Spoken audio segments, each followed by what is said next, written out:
tavern where we beat him with like sticks for being non-Catholic or whatever. Yeah, the wrong kind of Christian or whatever it was. Oh, yeah, those were the days. I'm always ready. I take care of my shit off session because I don't want to waste the group's time. It's true. I think everyone's ready. All right, who wants to do the recap?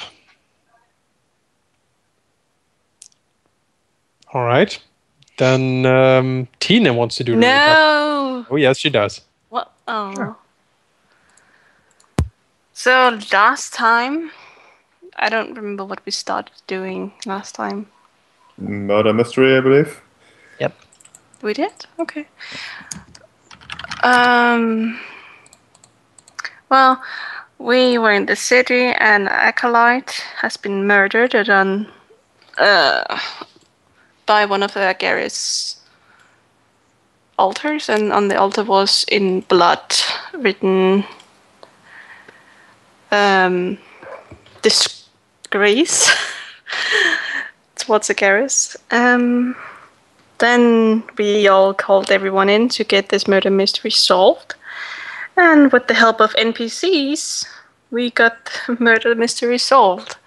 And we killed, we found out that it was a shadow demon that had killed the Acolyte. And that it probably is another Drow family that is angry at us.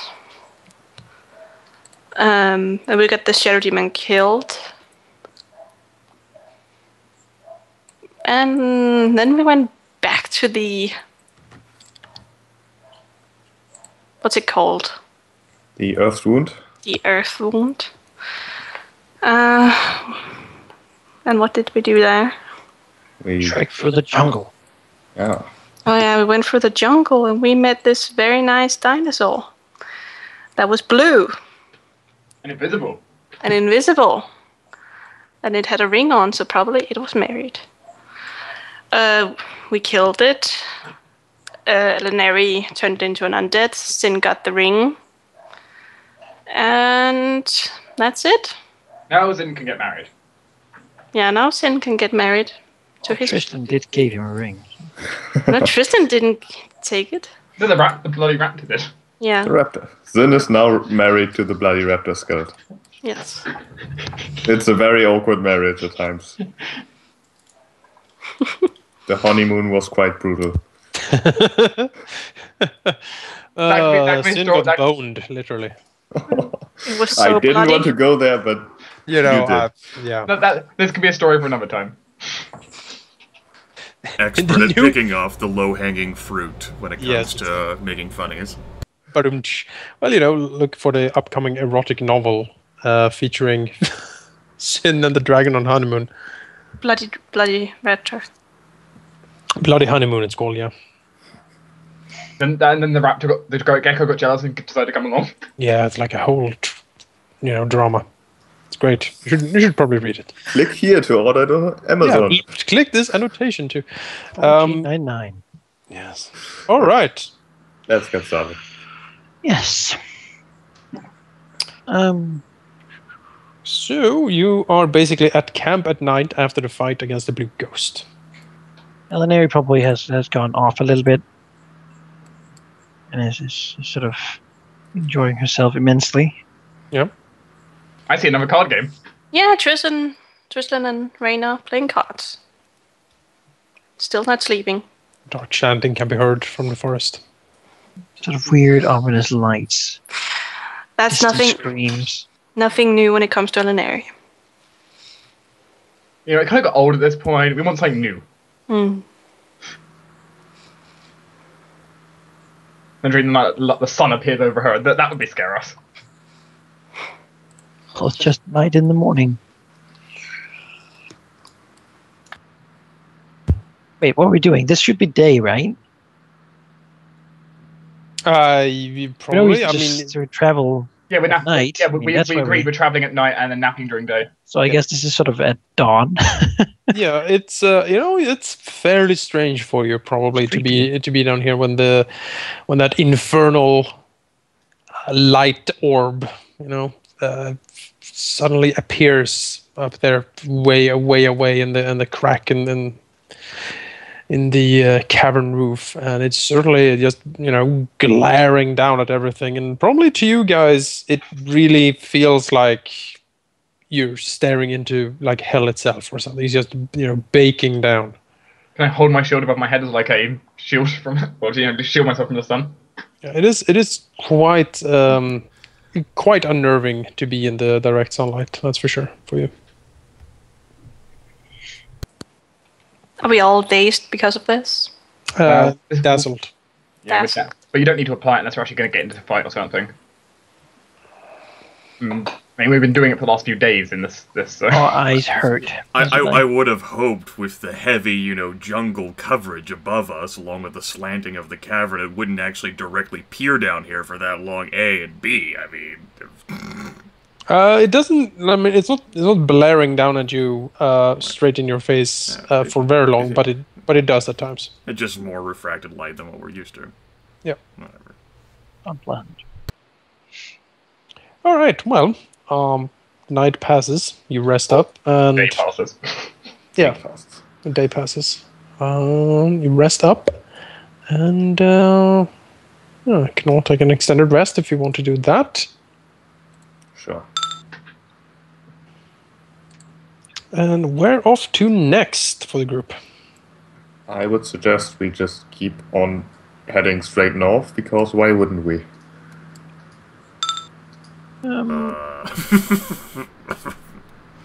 When you put it like that, it sounds like a terrible argument. Because why wouldn't we? That's probably like, in addition to like Zen diplomacy, that's like Zen oratory. Why wouldn't we do this? Isn't he supposed to be paranoid? But why wouldn't we go north? That's his way to make us not want it, because now we think of ways why not. Oh shit, we're playing right into his hand. We're giving him ammunition. He's like, let's not do that. Let's go north. Oh man, it's a double bluff. Don't you mom psychology? Eleanor will certainly argue for going north, as there have been rumors of elves, and she would like to see what the situation is, at least immediately above. Even if she does not really necessarily want to go there herself, she doesn't really see anyone else sort of. Then at least herself and her siblings sort of being available for the job. Rae'nkalar would argue for not directly going north, instead of sweeping back towards the passageway in which we came in here another way, to make sure that if we need to retreat, there suddenly isn't, surprise, right behind us, which has moved in, preventing our escape. That is true, and we're not really to rush. Nah. So you suggest heading southeast first, and then kind of making a detour back north again, so we explore like the eastern part of this entire thing? We can head southeast, we can head southwest, and basically do either like a clockwise or counterclockwise. That seems reasonable. Other words. Of course it's reasonable. I suggested it. Yes, Grimith, the voice of reason. Yes. I think Rae'nkalar said that. Yes, Rae'nkalar, the voice of reason. That's it, yeah. Although I certainly won't argue with it. After all, I am the most polite here of the group. It's true. So, southeast, southwest? Let's go west first. Sure, Southwest? west. Okie Just like Obadiah. Yes, just like Obadiah. Yeah. Let's hope we also find gold. Yes. And Obadiah. You know, if I been hiding found here. my long-lost ancestor here in a tabletop game with Europeans, I'd probably disown him. Well, you never. Maybe we meet a character called Obadiah. Then it's going to be really strange when my character immediately shoots at him. No, Obadiah. You, Grimith, I have heard of you. Don't you break the fourth wall. You must be stopped before it's too late. All the reality collapsing. Well, Yeah. Zacharias did meet someone called Zacharias in the game. It's a paradox. Yeah. Time paradox. Right, you head southwest. All right. Yes, you can do your exploratory rolls. Shit, guys, I think we found the frontier already. Looks like it. All right, time to set up some cabins, and we'll be good to go. Good job. Well, I didn't get that much better. I think I rolled a 5. I guess I'm gonna have to make a perception check. I rolled a 21. Yes, you did. That's not sufficient for our level. Yes, it is. No. Kinda. Kind of. Well, son of a bitch. That's a roll of a 3 for me. Party is on high alert, as it turns out. Yeah. Zen is busy being invisible, and then not, and then invisible, and then not. We just keep sliding the ring off, or just like every 3 minutes, poof. Yep. I have this weird burning eye staring at me as soon as I put it on. I don't know. It's not actually the sun, it's, Yep. I see you. All right. Why are you talking like that, Rillinet? What? No, I've... Thing that happened. Yes. You do conclude, first of all, that the jungle ends here, and you see the cavern wall. So that is mapped out. You also map out more of the jungle itself. You find here and there some traces of what you guess are hunting kills for the blue ghost. They seem to be similar to the killing fields you found in previous areas. Apart from that, you don't really find anything special here. I'm gonna suggest this as a thing here. He might have laired somewhere, and if he's taken down like any other adventurers, like over the course of his life, however long he's lived, there might actually be other magic shit there he just discarded or couldn't use. So are we gonna look for tracks or his scent? I think it's all throughout the entire jungle. Then how are we gonna find it? We're going to explore the jungle. Oh dear. We'll search every damn corner of the jungle. Not every damn corner, if we can't find it just while exploring the hexes, then he probably hit it pretty well. But I'm thinking that's not the case, especially if he was the apex predator of the region. He probably wanted people to come to his lair just so he could eat them. Search every house, outhouse, and doghouse. We found like little gold nuggets sort of crumbled along the ground. Jonas, I think if we found a doghouse in the jungle, we would explore that. Oh, there it is! Hey, there it is! We found it! Dogs. We let the dogs out. I don't think it liked the idea of exploring its house. Got very defensive about that. Maybe we should move on to the south. They kind of freak out. Yeah, 612, keep going! Ah! Quickly! Alright, yeah, you head to 612. You can do your rolls again. Let's see, can we have more super low rolls? That way I can do something other than perception. There you go, I think that was a 2. Mm-hmm. Or 3, sorry. Mm-hmm. Yes. Zin? I think Sheep might have stepped away. I don't know. Yeah, I stepped away for a second. We're doing rules again as we move to... There we go! Alright, Look at that thing. Alright, in that case, I'm going to go ahead and make a Knowledge Arcana roll to look for magic shit, because that's exciting for me. Le Magique. That's right. I mean, that was that whole ley line thing last session. I'm like, I want to sample it. Experience Alright. its flavors. Spirits within. No, not that movie.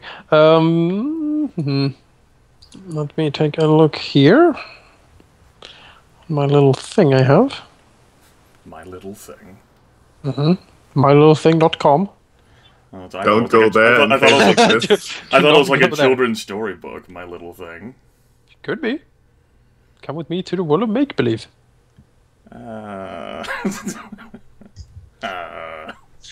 Where no one can find you. Well, that's a compelling argument.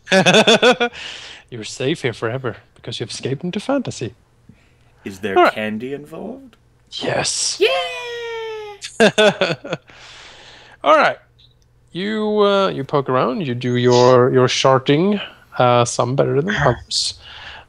Sin definitely. You look around, and it seems completely obvious to you that the way to you're definitely getting closer to the blue ghost's supposed lair, because the kills and the tracks seems to be more frequent here, and they seem all to lead to the west. And you will have no trouble following the track as far as you can tell. That is good. Yes. as you are presumably walking west and towards the lair. Suppose we would. Yeah, well, Rillanid suddenly notices something. He gets, when he passes by, it's quite by luck actually, when he passes by what seems like a natural stone formation, he suddenly, gets an inkling of magic from it.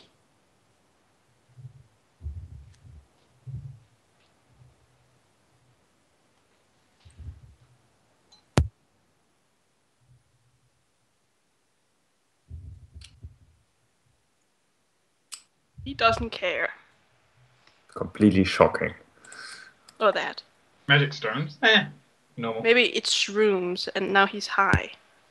He was so busy being mesmerized by that. There's like a on the jungle floor as like he comes to a stop and then like head swivel and then as he turns off on the overpass towards the rock formation.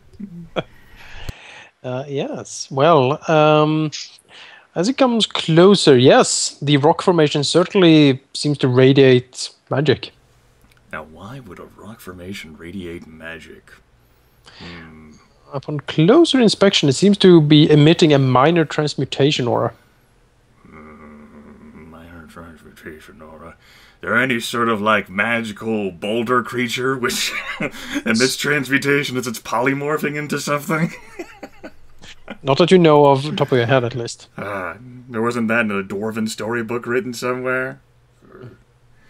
Is it just like a rock formation? Like, is there something behind the rock formation? Just like isolated out here in the jungle? It's, I mean, there's trees and stuff around it. The rock formation kind of stands out a bit. I mean, it's a rock formation in the middle of the jungle, but it doesn't. I mean, to your eyes, it doesn't look like anything special, really.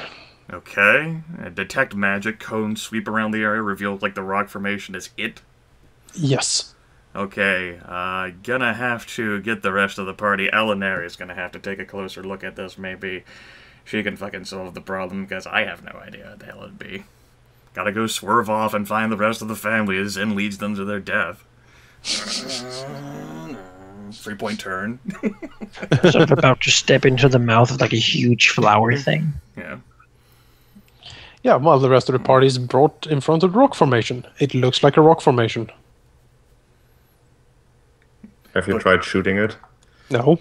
But you know, Rillanid will argue if you cast Detect Magic on it, you can feel like the minor transmutation aura radiating from it. Like it's a thing. Elinary will cast Detect Magic on it. She feels the minor transmutation aura. Yeah, Oh. Rain will do the same to double check. Right, she will ask Bloody Raptor to go and try to poke it. Bloody Raptor lumbers forward and, like, whips at it with its tail, and the tail crashes against the stones, and like bone fragments and stone fragments fly all over the place. All right. How big are we talking here, sort of stone wise?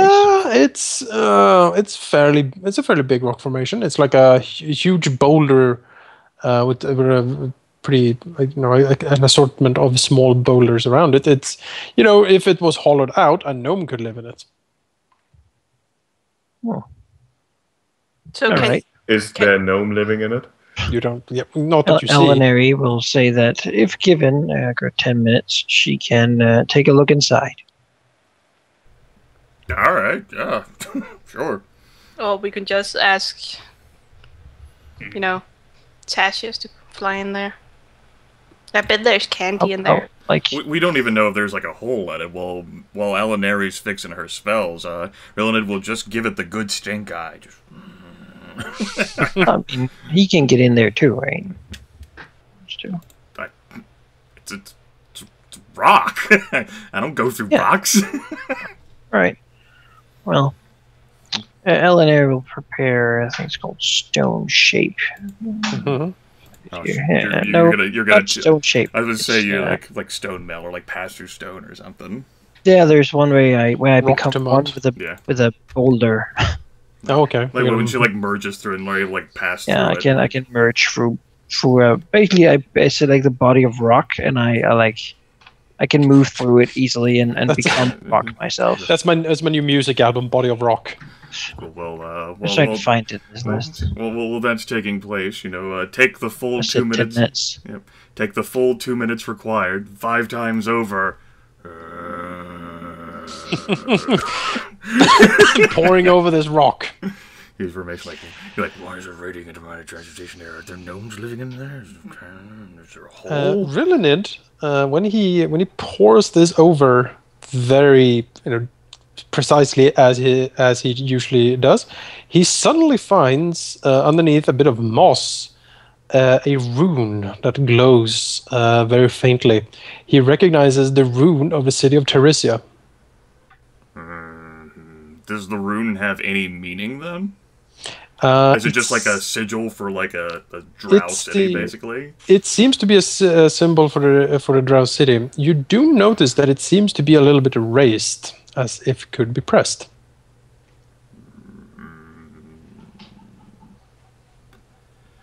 Rillinid will actually err on the side of caution and wait for Alinari to finish her prayers before making this statement or pushing the rune.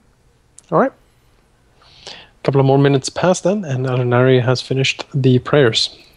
I'll just stand up ready to melt into stone, as it's called. In which case, Rillinid will then mention, as Alinari stands up, that he has found a rune, the sigil of Teresia, and it appears as if it could be pressed, perhaps interacting with this in some fashion. Well, she frowns slightly and says, well, perhaps then this boulder is not... Maybe we do not have to go through it. We can maybe simply press something and move it. Maybe it's a supply cache. I would hope so. Alright. Rillinid will activate the rune. Right. As Rillinid presses the rune, the silver inlay of the rune glitters slightly in the sunlight, or the faint sunlight. It slides effortlessly into the boulder, and you hear a soft click as a piece of it, enough size for you to crouch through, basically, or go hunched over through, slides open, revealing a tunnel leading down. Rillinid looks at the tunnel, looks at Tassius, back to the tunnel, back to Tassius. Tassius blinks and waves at Rillinid.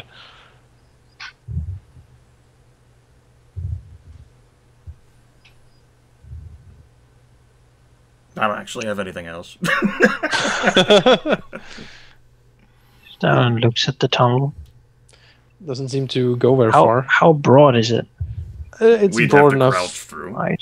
Yeah, you need to go. You need to go hunched over through it. Crouch through. Elnary looks at Tassius. There's a guide, mighty as you are. Would you mind taking a look down there for me? Tassius blinks and I'm does not very good at crawling into such small spaces. Aha! Tassius can help, fair lady. Oh yes. It does a very awkward bow towards Alinari. You produce person, you. Yeah, exactly. I think he actually can. I get a save. Like that. Might actually be able to do that. Yeah, and then bolts off down the tunnel. Nothing else we could send rain. He disappears down there, and you sort of see him disappear around the bend of the tunnel leading down. It's like spiraling down a bit. And then you hear him exclaim, "Woo!" Right. I don't want him to ruin anything. Rillinid's going to sigh and, he's very nimble, so it's not that inconvenient. He's going to go in after the damn thing. Alright. Just remember that when Tassius sort of falls to the ground dead, it's probably because of gases in there. That's okay, I'll be fine. I'll turn incorporeal. That's right. Rillinid is gonna take all the good stuff in there now. But incorporeal things can move through rocks, right? Sure. I think so. Yeah. So, that was what I meant with the whole thing. Alright. Rillinid crouches down and crawls after Tassius. After a few minutes of crawling down there. A few minutes. Tight space. It takes a while. Rillen comes out into a small, clearly artificial-made cavern down here. In the floor of the cavern, he sees magical runes, like faintly glittering, and there seem to be inlaid in silver, and it's clearly like Drow script all over the floor here. It seems to gently sort of bathe the room in a silvery light. In the middle of the room seems to be a lot of boxes and crates stacked up. He sees the mark of the city of Teresia on all the crates, and Drow script, presumably detailing what's in them. Okay.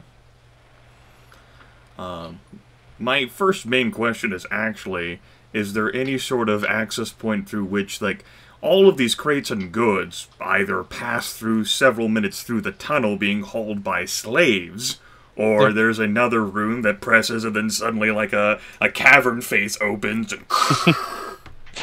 Might be, yeah, you can certainly look around.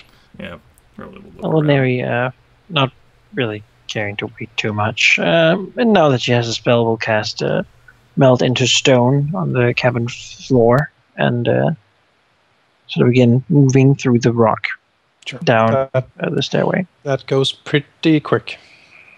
It's kind of much more comfortable than crawling. Sure. As long as no one begins to transmute it into mud or something, she'll be fine.